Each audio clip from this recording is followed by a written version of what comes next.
The most important things in life are power and wealth. A housewife is a man who stays at home while his partner goes to work. His job includes everything that traditional housewives usually do, plus general home repairs, car maintenance, and lawn care. The homemaker's wife may sometimes help with cooking and/or childcare, but those things are usually taken care of by the husband. I'm not sure I would have survived this job if it had started when my 3 children were young.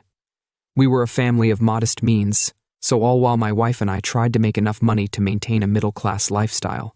The kids went to daycare. Once my kids entered high school, my wife enrolled in an MBA program because her employer reimbursed the cost of tuition. This meant I had to do more to keep the household afloat while she studied and took classes online and in school. I didn't mind the extra work because I knew the MBA would allow her to advance her career and earn a higher salary. Amy's MBA program was geared towards full-time executives, so it took almost 3 years to complete. By then, the kids were off to college.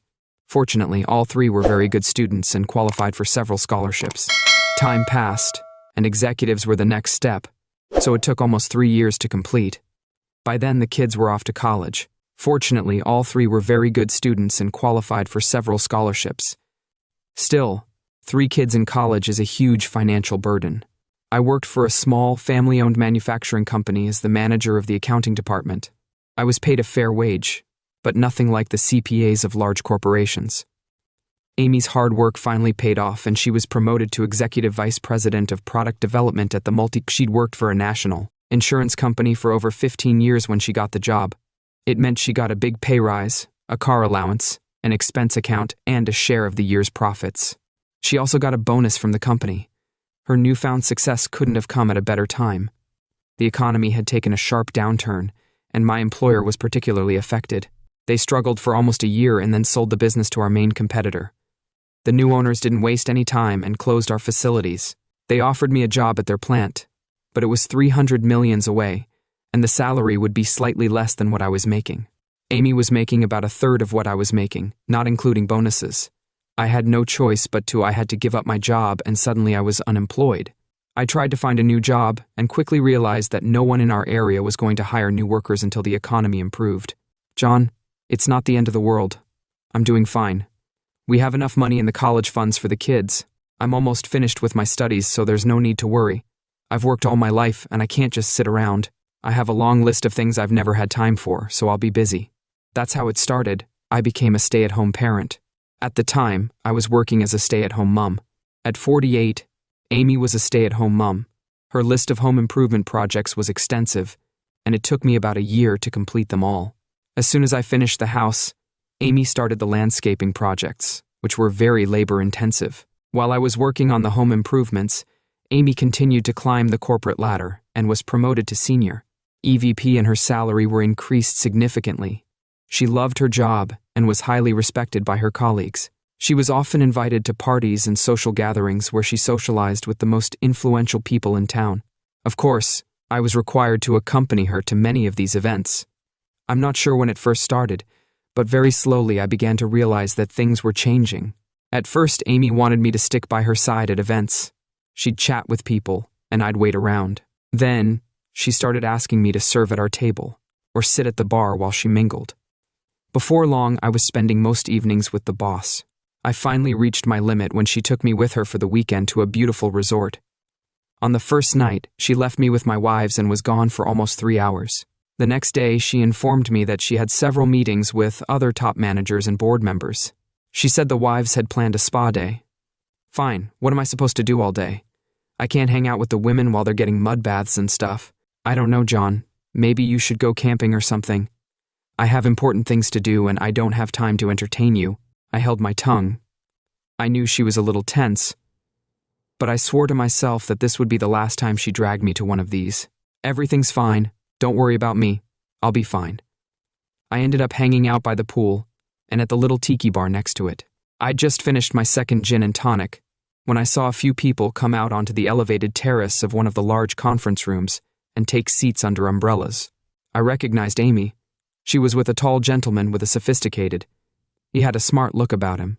He put his hand on her waist and pointed to one of the tables at the edge of the terrace. I watched as they sat down and pulled their chairs closer together. He put his arm around her shoulders as she snuggled against him. None of the others approached them. and I watched as she kissed him gently on the cheek a few times. He smiled at her and leaned over. They chatted for about 30 minutes, then got up and went back inside with everyone else. I couldn't help but think about what I'd seen. They were definitely getting pretty close, even though he wasn't her husband. I did notice that they seemed only mildly concerned about their colleagues' reactions. The workers saw their overly friendly behavior, which made me wonder what might be going on behind closed office doors. I had gotten to know all of her colleagues. I didn't know the guy she was with. I figured he was a board member, but I needed to confirm. I went back to our room to pull out my laptop and do some research. It only took a few seconds to find a picture of Steven Sensen, the chairman of the board of Mega Insurance Corp. Steven was married to Margot Davis Swenson, daughter of William Davis, former director and founder of Mega Insurance Corp. That was interesting. If anything, Amy was playing with fire. Old Stevie had married the boss's daughter, and her daddy was still the majority. That night, Amy was a shareholder of the corporation. She sat next to me at dinner and chatted with several other EVPs. She seemed to be enjoying herself. I talked to Diane, the trophy wife, sitting next to me. I was surprised to find that she was attractive and had a wicked sense of humor. I enjoyed chatting with her and casting quick glances at the impressive cleavage she was displaying. After the tables were cleared, the lights dimmed and the music played. Amy took the moment to lean in and explain that she would be dancing with a few of her CO workers. After over an hour of silence, she finally spoke. "Workers," she said. She didn't wait for my response. She got up and headed to the dance floor with some guy. Diana spoke up. "You better get used to it. Us spouses are usually ignored in these things. I can't believe your husband left you unattended." "All those alpha males," she laughed. "I bet he's off dancing with the wife of one of the board members, trying to ingratiate himself as much as possible. He just assumes that some bigwigs will ask me to dance, and I'll sing diamonds to each of them. Well, perhaps before you begin if you don't mind, I'd like to dance with you. That is, if you're not too embarrassed to be seen with the EVP's consort. You're about 20 years younger than my usual dance partners, so I'm not promising anything, but I'm not going to stop you drooling over my cleavage. I'll try to keep it professional." Diana pressed her magnificent breasts against my chest as we danced. I managed to keep from drooling. Our dance was interrupted when her husband intervened and then took her away, only to hand her over to his boss. I think he wanted her to place her assets where he could benefit from them. I figured they could benefit from her dancing with several board members before settling solely on Steven Sensen. After their fourth or fifth dance, the orchestra took a break, and she and Swenson walked over to his table. I thought about leaving, but decided to watch a little longer. At one point, Amy looked in my direction and saw that I was sitting alone. A few moments later, she walked over to the table and sat across from me. "John, this must be really boring for you. Why don't you just go back to your room, and I'll come over later after I've cleaned myself up. The orchestra is fantastic, and I'd hate to end the evening without at least one dance with my lovely wife, if you could fit me in. John, this is business. It's important business. Now please just do as I ask and we'll talk about it later." She got up and walked away. I stared after her. I was fired. This idiot. She actually told me to go to my room like I was a naughty child. I was pretty mad, but I had no reason to just sit there and be ignored. I waited a little while, and then got up and left. I didn't want to sulk in my room, so I went to the little bar next to the resort lobby. It was quiet, and I needed to regroup. I needed to think about what was going on. It was obvious that Amy was or would soon be involved with Swenson. I wasn't going to put up with that, but so far I had no evidence of any wrongdoing on Amy's part. I had a quick drink and decided to get this evening over with. I walked back past the event hall and looked inside. Amy was on the dance floor, pressed up against Swenson. His hand was low on her back, but not quite on her ass. I asked one of the staff members how long the band would play for, and he said they would finish at 11. I must have dozed off a bit as I sat in bed watching TV. The lights were out, but I clearly saw that the clock was showing 12 when Amy pushed our door open. She was carrying her shoes and sweater. She must have expected me to be asleep because she added, "When I turned on in the light from the hallway, her hair was disheveled and her lipstick was gone." I looked her over from head to toe and she blushed thickly. I thought you'd be asleep. I've only had 3 drinks all night. I'm not drunk." "You want to tell me where you've been? You know where I've been dancing."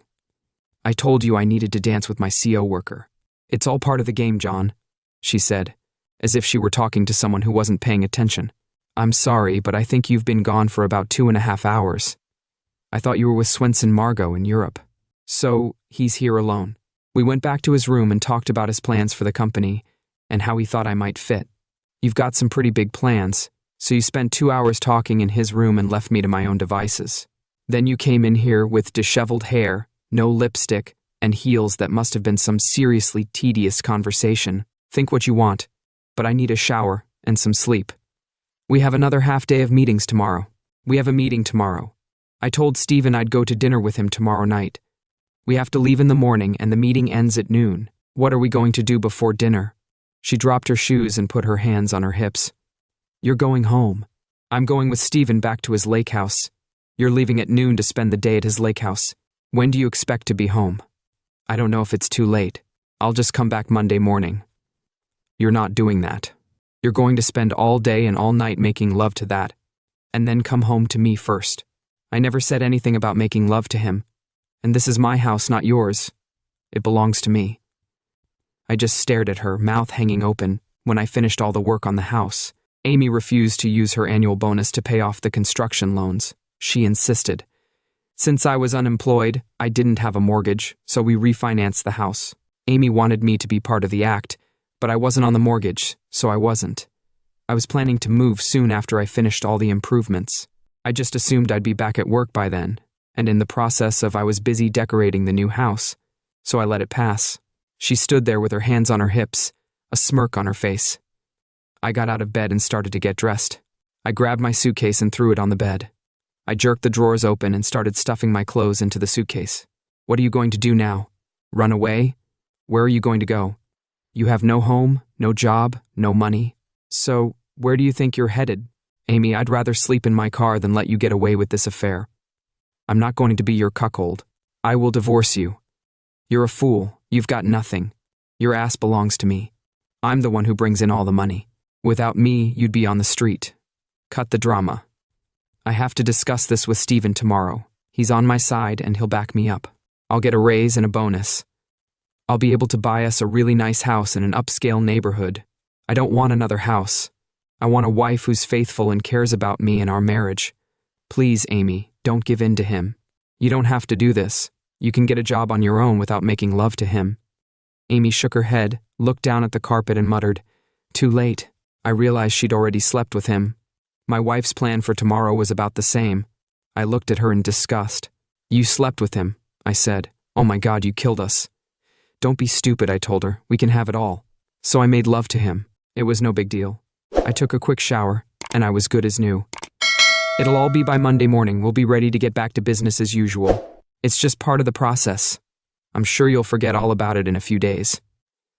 I quickly packed the last of my clothes into my suitcase and closed it. I grabbed my jacket and left the office. I jumped in my car and drove off. My phone beeped and chirped. I know I should have been heartbroken, but I was mostly just numb as I drove. The traffic thinned out, so I turned on the cruise control and leaned back in my seat. I thought back over the past 6 months and realized that Amy had started to change shortly after her first promotion.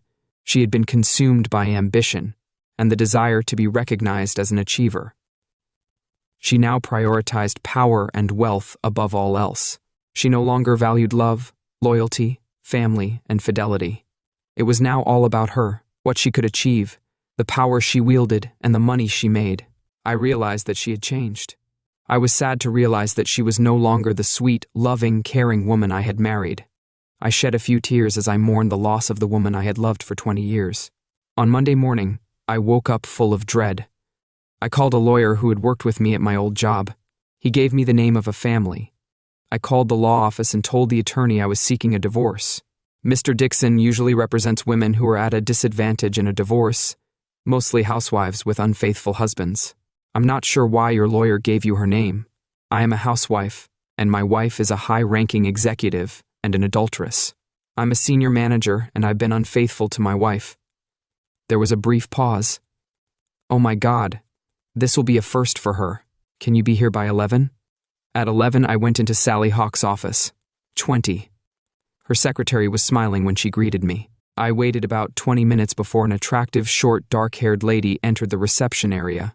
A lady with short, dark hair came into the reception area. "Mr. Dixon, I'm Sally Hawk. Please come into my office.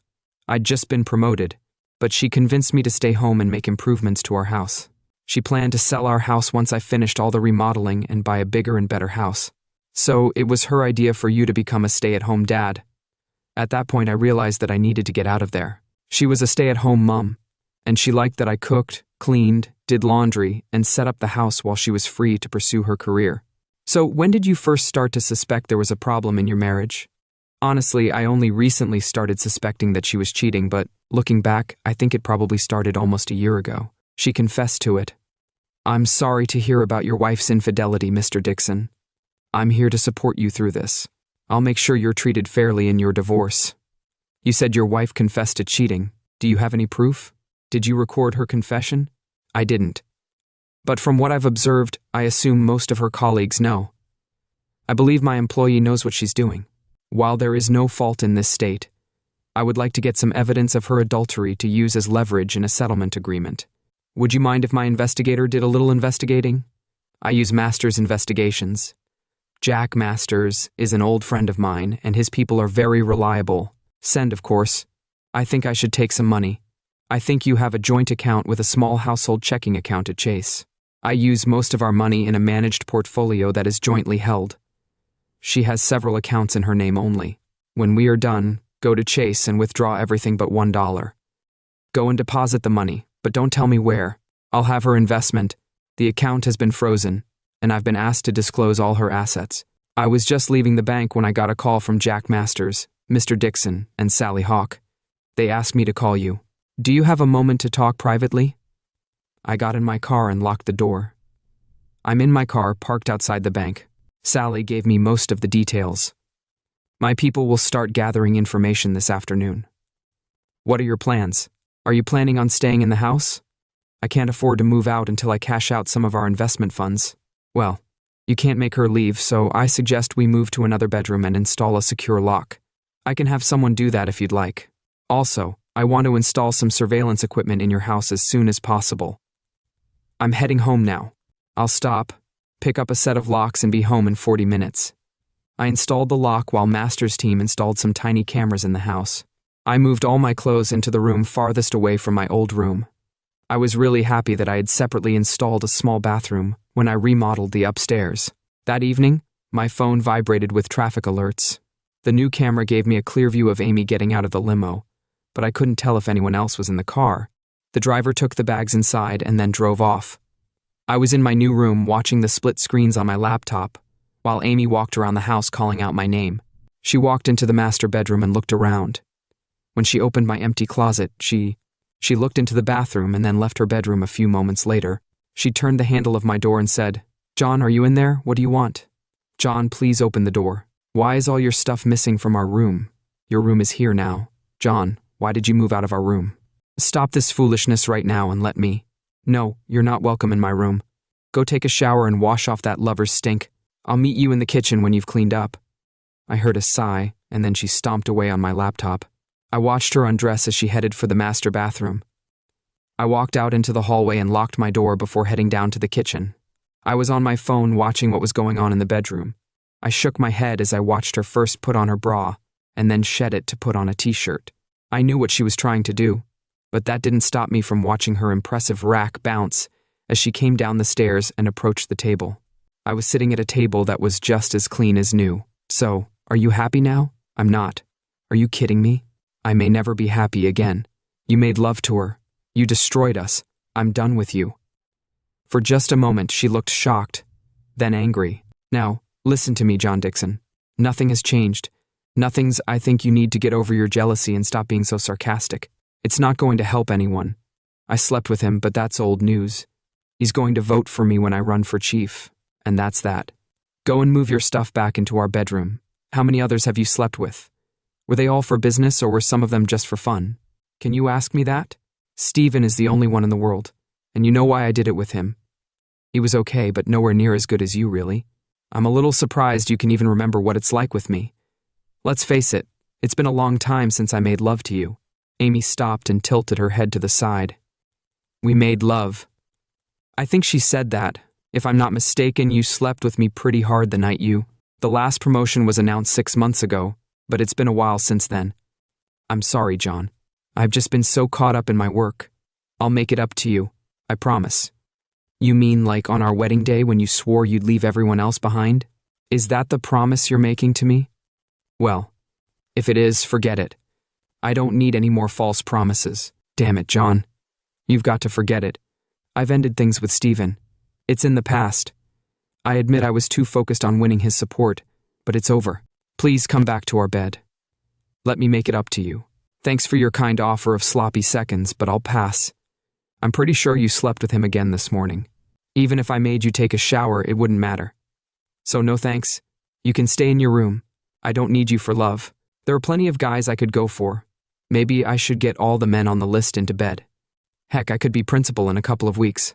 Amy turned and stomped back up the stairs. Sally went over the notes of my conversation with Amy. She told me to be polite and avoid her after only 3 days. Jack's guys were able to determine that Amy had probably been doing something inappropriate with the head of HR and with Steven even before she was promoted to. I had a feeling that Amy might have been cheating on her husband when she got her first big promotion. I figured that if she was willing to cheat to get a senior EVP and a shot at the COO position, what else was she willing to do for a board seat? I just couldn't live with that. So I asked Sally to be served. Jack's guys found Amy's offshore account and Sally's. She also asked for all of Amy's payroll information from the past few years. Sally figured that Amy was planning to gradually build up her stake in the company to gain a seat on the board of directors. As it turned out, Sally was right. I got half of our stock portfolio and some cash from Amy. I'll also get half the value of the house when it sells. So after paying off Sally, I received about $600. I got $600,000 in cash and stock. The house was appraised at $650,000, so Amy will owe me about $300. When it sells, I won't be rolling in cash, but I'll be okay. I guess Sally thought I was a regular guy because she introduced me to Carol Hillman, who'd recently divorced. Carol had inherited a small manufacturing company from her cheating husband, who'd run off with his accountant. Sally helped Carol realize she didn't need a husband, but she needed a good accountant, and she hired me after my first interview. I'd been working for Carol for 3 months when she asked me to analyze her finances.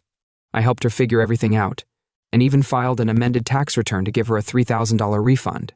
She invited me to dinner as a thank you, and I went along with it. After dinner and a couple of bottles of wine, Carol told me she was lonely and needed male companionship. She was still active at 55, and I hadn't received any other offers, so we became love buddies. It wasn't hard to keep our special relationship a secret from the other employees. To be honest, I think I'm falling in love with Carol. I believe she's falling in love with me too, so I'll have to talk to her soon. It was about a month after my divorce.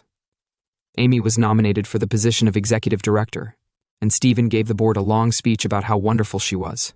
Just before the vote to approve her promotion, an anonymous email arrived on the phones of all the board members. It contained Amy's voice saying she had slept with Steven for his endorsement. The board voted to reject Steven's recommendation and bring William Davis back as director. William's first act in his new old position was to fire Steven, his soon-to-be former son-in-law. In other news, the second thing William did was to put his daughter as executive director as CEO. Margot Davis called Amy Dixon into her office and told her that her services were no longer needed at Mega in Zercorp. I was sorry to hear about Amy's failed career, and I sympathized with her. Amy was walking down the aisle in the marketplace when she suddenly burst into tears and started throwing groceries at me. The manager fired her on the spot. It seems like she's really struggling to keep her job.